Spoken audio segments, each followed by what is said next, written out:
శృంగార సమస్యల్లో కూడా సమస్యల్లో మార్పులు వచ్చినాయి కదా. ఇప్పుడు 70ల్లో 80ల్లో మీరు అన్నట్టు శ్రీగ్రస్కలనం, అంగస్తంభన సమస్యలు ఇటువంటివి ఉండేవి. ఇప్పుడు ఈ ఆధునిక కాలంలో వచ్చే శృంగార సమస్యలు కూడా ఆధునికంగానే ఉంటున్నాయి కదా. వీటికి సరైన పరిష్కారాలు వీటికి వచ్చేయాలంటే స్ట్రెస్ వల్ల వచ్చే సమస్యలు ఎక్కువైపోయాయి. సాఫ్ట్వేర్ ఇంజనీర్స్ వాళ్ళ స్ట్రెస్ ఫ్యాక్టర్ వల్ల వాళ్ళ సెక్స్ చేయడం పెళ్లి చేసుకుంటున్నారు, కానీ భార్యతో వాళ్ళు కలవలేకపోతున్నారు మగవాళ్ళు. అలాగే భార్య కూడా సాఫ్ట్వేర్ అనుకోండి, ఇంక ఇద్దరి మధ్య ఏం లేదు, ఊరికి పడుకుంటున్నారు అంతే చేశారు.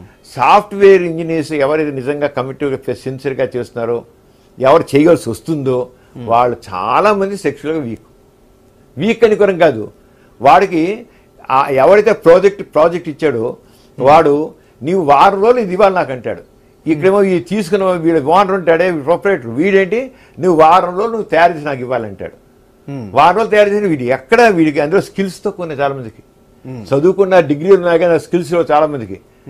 మీకు బీటెక్లు పాస్ అయిపోతున్నారు, ఎంటెక్లు పాస్ అయిపోతున్నారు, స్కిల్స్లో వెళ్ళి చాలా మందికి. వీడి స్కిల్స్ లేపటికల్లా కింద మీద పడుతున్నాడు. కింద పడికల్లా ఇక ఆ పై వాడికేమో వీళ్ళ బాస్ చెప్పాలి, వీళ్ళ బాస్ ఏమో ఎంతో ప్రెషరైజ్ చేస్తుంటాడు. ఇంకా పెళ్ళం ఏంటి, సెక్స్ ఏంటి, ఇంకోటి వాటి నిద్ర 24 గంటలు బుర్ర అదే ఎలా ఈ ప్రాజెక్ట్ ఎలా పూర్తి చేస్తాను, ఎలా చేసిస్తాను నేను అనేది తప్ప. ఇది చాలా ఎక్కువ ఉంది ఇప్పుడు, సాఫ్ట్వేర్ చాలా ఎక్కువ ఉంది ఇప్పుడు. ఎక్కువ ప్రాబ్లం అంతా అది. మీకు డైవర్స్ తీసుకుంటే దాదాపు 80% వీళ్ళే. ఓకే. ఈ భార్య ఒకవేళ సాఫ్ట్వేర్గా మామూలు దాన్ని బీటెక్ కూడా నాకు వచ్చాడు, సాఫ్ట్వేర్ ఇంజనీర్ నాకు ముగుడు దొరికాడు అనుకుంటుంది. ఇది ఏం చేయట్లా, ఇంత సన్నాసు నాకు నాకు వద్దు అని మానేస్తుంది, వదిలేస్తుంది.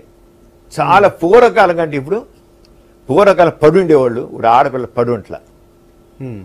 ఎవడైనా సెక్స్ చూస్తుంది 2 రోజులు 3 రోజులు నాతో బాగా చూస్తుంది, వారం రోజుల దాకా వాడు ఏం చేయబోతే వాడి దృష్టిలో వేస్ట్ ఫిలో, మొఖాన్ని చెప్పేస్తున్న వేస్ట్ ఫిలో. ఈ పూర్వకాలం చదువులు లేక ఆడపిల్లకి చదువు ఉండే కదా, 10th క్లాస్ వరకు వీళ్ళకు చదువుకుంటున్నారు కదా, అంచేత స్వయంగా బతకడం వచ్చింది, ఉమెన్ ఎంపవర్మెంట్ వచ్చింది.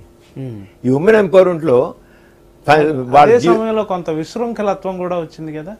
ఆ విషయం ఇప్పుడు ఉంటాయండి, కొద్దిగా ఉంటాయి, తప్ప ఉండేది. సమాజం ముందుకు వెళ్తుంటే తప్ప ఉండవు. నేను ఓకే అవి తప్ప మనం తీసుకోవాలి. అందరూ ఎందుకుంటారు, అలా కొన్ని ఉంటాయి, పెద్ద దాంట్లో ఉంటాయి. అవన్నీ మారుతున్న కాలంతో పాటు కొన్ని వస్తాయి. ఇవన్నీ సంధియుగాలు అంటాం. ఈ సంధియుగాలు మార్పులు వస్తాయి, వీటి మనం చూసి వెళ్ళిపోతాయి. సంధియుగం తప్పవే. మనం ప్రతిదీను ఇలా సిస్టమేటిక్గా ఉండాలి అని అనుకోవడం తప్పండి. మార్పుని ఆహ్వానించే గుణం మనలో ఉండాలి. మార్పుని యాక్సెప్ట్ చేయాలండి. మనకు వచ్చే కూడా ఎక్కడొస్తుందంటే మార్పుని యాక్సెప్ట్ చేయం మనం. ఆ మార్పుని చేంజ్ని యాక్సెప్ట్ చేసేట్లయితే మీకు అసలు సమస్యలు ఉండవు. చేంజ్ని యాక్సెప్ట్ చేయాలి, రియలిస్టిక్గా ఆలోచించాలి. ఆ చేంజ్ని యాక్సెప్ట్ చేయడం వల్ల ఈ ప్రాబ్లమ్స్ వస్తున్నాయి. అంచేత ప్రతివాడు మార్పుని యాక్సెప్ట్ చేయడం చాలా అవసరం.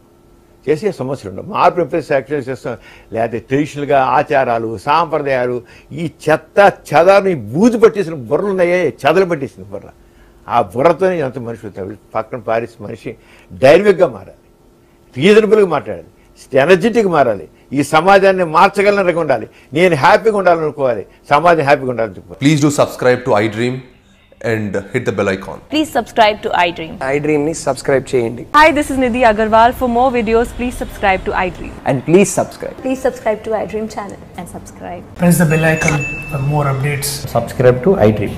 Subscribe to iDream. For more such videos, please subscribe to iDream. For more videos, please subscribe to iDream. And you're watching iDream Media. Please like, share and subscribe to the channel. And don't forget to subscribe to iDream. Please subscribe iDream Media. Do subscribe to iDream. Subscribe to iDream Media. Do subscribe to iDream Media. Don't forget to subscribe. Click on the button below. Don't forget to subscribe to iDream.